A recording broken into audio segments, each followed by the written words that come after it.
is my last day at Center Parcs. I have about half an hour to get ready, check out, pack up. Left it all a little bit last minute. I'm gonna answer your guys' questions whilst I get ready, do my skincare, because a lot of you are intrigued about Center Parcs. Everyone wants to know about the pricing, and it really does vary because there is a lot of Center Parcs sites across the UK. All the site prices really do vary. Like last time I went to Center Parcs, I went on all the sites' websites and I looked at the same week, and you can really see the difference each week for each site.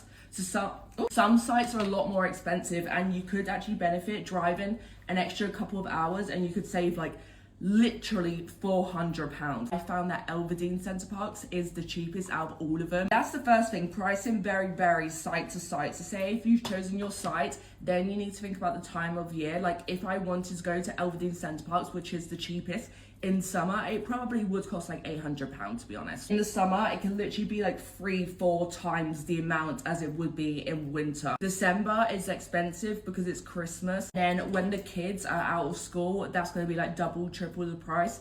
I found personally that January is always the cheapest. It's so nice though, because you got like the Christmas lights still up, because in December they put up these Christmas lights, but they still keep them up in January, so you still got like festive winter wonderland feeling. Like in January, the cheapest I've got it for, it was £199 for 4 nights in one of the apartments, but without a kitchen. This time around I got it for £350 and I got a kitchen this time. And then there's also the duration of the stay, so this also varies. There's 3 nights, 4 nights and 7 nights. Sometimes the 4 nights is actually cheaper than the 3 nights, so you need to literally go through it bit by bit. You need to go through all the sites, you need to go through 3 nights for all the sites, 4 nights through all the sites, and 7 nights throughout the sites. You literally just go on the website and then you just pick the amount of nights, and then you can just click on it bit by bit, see how much it is, see what the cheapest accommodation is. And I've also found the cheapest accommodation stay in is one of the apartments, and the price difference from them can literally be hundreds. You don't pay per person, you pay for the lodge.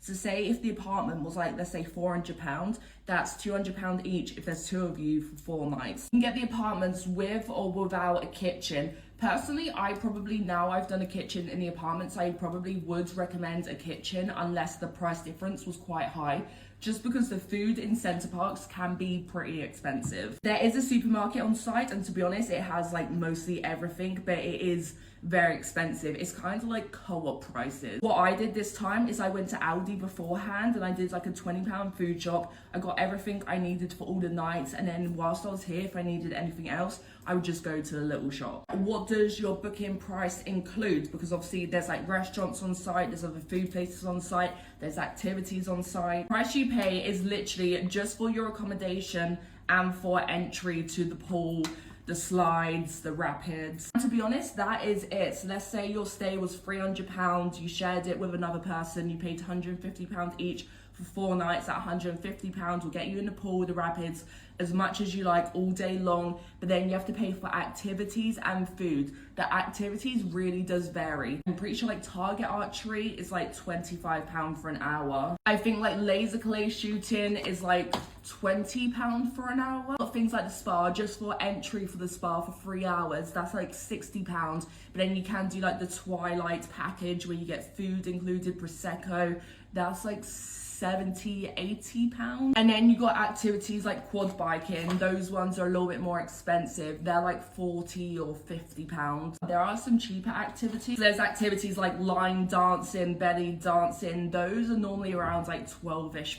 The activities are really good though, because it really does like, there's something for everyone. Like there's something for the adults like quad biking, zip lining, you can also hire boats, and then there's things for kids. They have like a bunch of activities where it's got like the age range, it says like for ages 3 to 9. Obviously I don't really know what the kid activities are there. There's quite a few restaurants on site. There's a pizza place, there's Las Iguanas, there's the Sports Cafe, which is all like bar kind of food, like chips, burgers. There's also a pub. There's also a few more like Italian restaurants, I think like Bella Italia. Booking Center Parcs, you can't just have a look at one site, one date, and that's it. Like if you are flexible, which is kind of what you need to be if you want like nice cheap price, you need to look through all the sites. So really like you need to drive, be able to get to a site that's a bit further away if you want to save like potentially like hundreds of pounds. I don't really want to go in the summer because that's going to be expensive. I did once go in May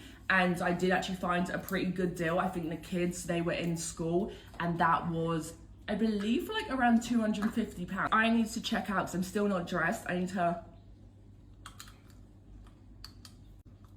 brush my teeth now. If anyone's got any more questions, comment them. If anyone knows the answers to anyone's questions, reply to them, or I'll reply to them or whatever. But I think I've covered mostly everything.